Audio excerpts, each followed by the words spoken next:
Assalamualaikum warahmatullahi wabarakatuh. Hello guys, welcome to my YouTube channel and of course to the random channel.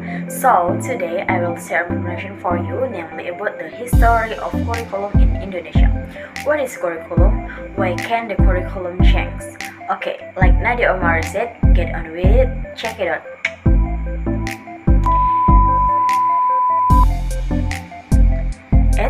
But listen carefully because this information is very important. Yes!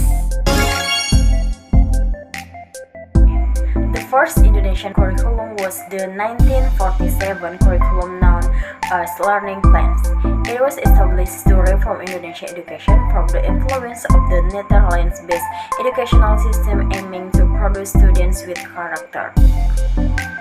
The 1947 curriculum was outlined into three main categories: courses, learning hours, and learning materials. The new 1947 plan lesson implemented in 1950 schools.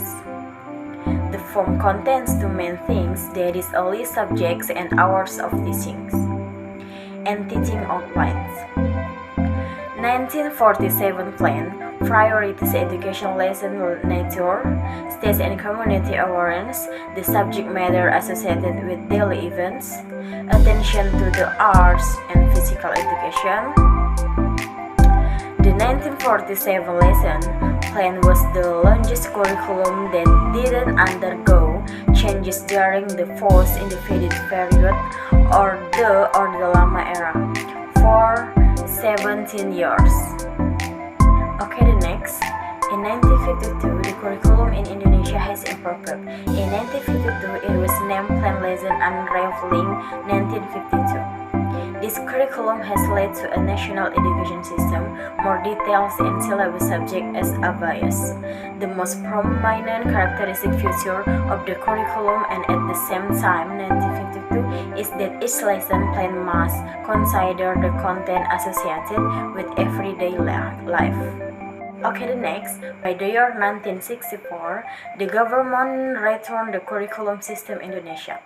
This time, it was named Education Plan 1964.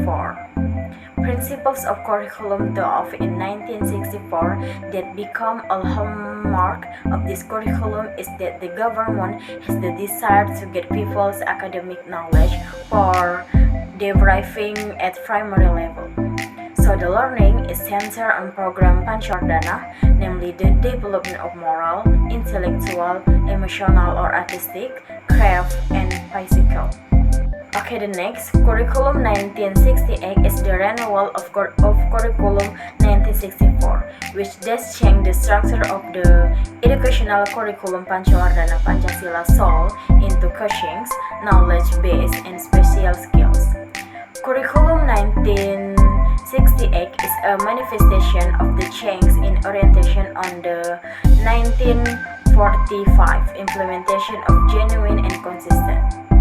In terms of educational objectives, Curriculum 1968 aims that education is emphasized in an effort of establish Pancasila through man, strong and healthy physical, enhance intelligent and physical skills, morals, manners, and religious beliefs. The contents of education are focused on enhancing the intelligence and skills and develop a healthy and strong physically. Okay, the next is Curriculum PPSB.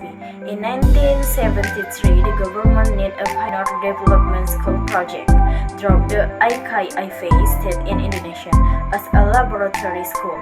PPSB was first implemented or pioneered on a limited basics pilot project in laboratory schools. Then development the 1973 PPSB curriculum. The rationale is to improve the quality of education. The teaching learning process needs to explain a complete learning system and continuous progress through a complete learning system and continuous progress through a module system.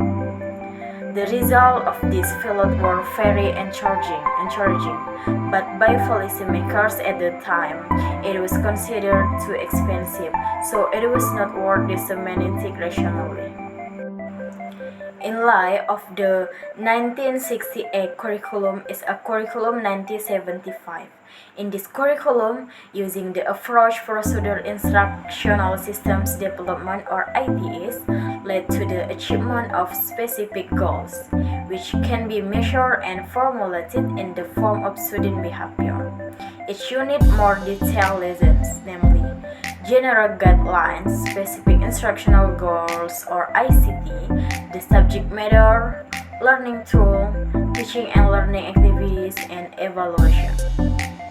In the 1975 curriculum focused on math lessons, Pancasila and citizenships.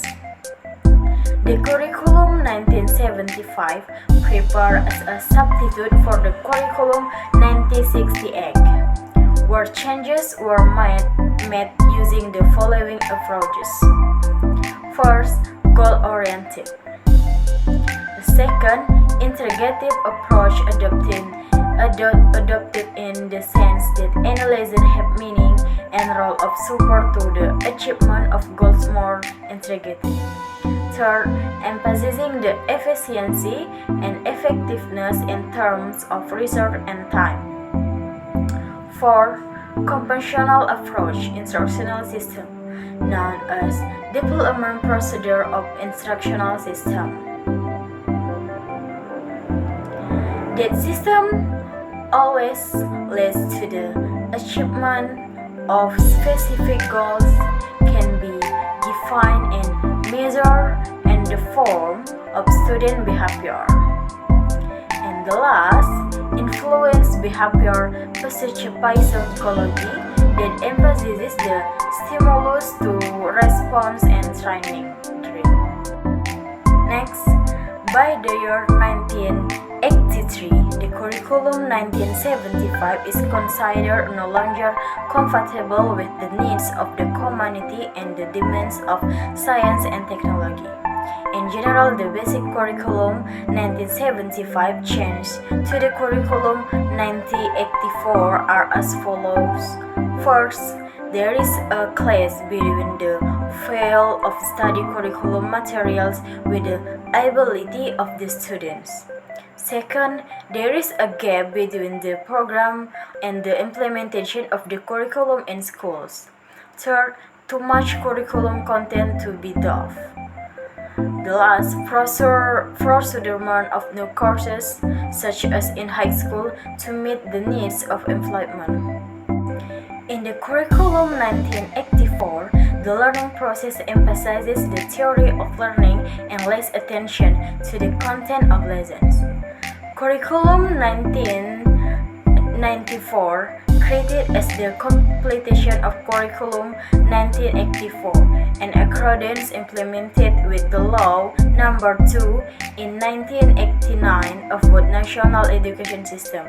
This change takes effect on the system of learning time, that is the change of the semester to the quarter system, with a quarter of distribution system in 1 year to 3 phases is expected to provide opportunities for students to be able to receive in subject matter quite a lot. The era of curriculum reform changed quite significantly. In 2004, the government designed competency-based learning called KBK or competency-based curriculum. In addition to knowledge and understanding, students are also educated to master skill, attitudes, interests, motivation, and values to practice responsibility, especially when doing some things. There are at least 3 elements contained in this curriculum. First, competency selection. 2. Specific evaluation system indicators to determine the success of judgments. And the last, learning development. The principle is almost the same as the previous curriculum. However, this curriculum carries 3 aspects that are mutually sustainable, namely learning, assessment systems, and school-based curriculum management. KTSP guides students to be able to develop their knowledge, interests, and talents, which ultimately makes them skills-independent students. The The learning resources used also began to vary, not only from teachers. It can be feared to be educational film books. However, in its implementation, KTSP is considered not to fully apply the principles of the competency-based curriculum and does not develop attitudes, knowledge, and skill holistically. The learning process is also not explained in detail. The KTSP curriculum is considered irrelevant and three are many shortcomings. Finally, the 2013 curriculum was born. The 2013 curriculum emphasizes character education. The hope is none other than that students become productive, creative, innovative, and have character. Learning process and outcomes led to the formation of noble ethics and morals. From this moment on, cognitive, affective, and psychomotor intelligence is carried out in a balanced portion. Teachers are required to be able to design effective and meaningful learning. Choose the appropriate approach, determine learning procedures, and set success criteria. The last is Curriculum Merdeka, to support Indonesian vision of education and as part efforts to restore learning. The Merdeka curriculum was developed as a more flexible curriculum framework, while focusing on essential materials and developing the character and competencies of students. Characteristic of Curriculum Merdeka. First, development of soft skills and character. Development of soft skills and character drove the Pancasila student profile strengthening projects. Second, focus on essential material. Focus on essential, relevant, and in-depth materials so that there is enough time to build student creativity and innovation in achieving basic competencies such as literacy and norms. And the last, flexible learning. Graduation for teachers to conduct learning in accordance with the stage of achievement and development of each student and make adjustment to the local context and content. Okay, that's all for me. I hope it can be useful for me, you, society, nation, and state. Wassalamualaikum warahmatullahi wabarakatuh.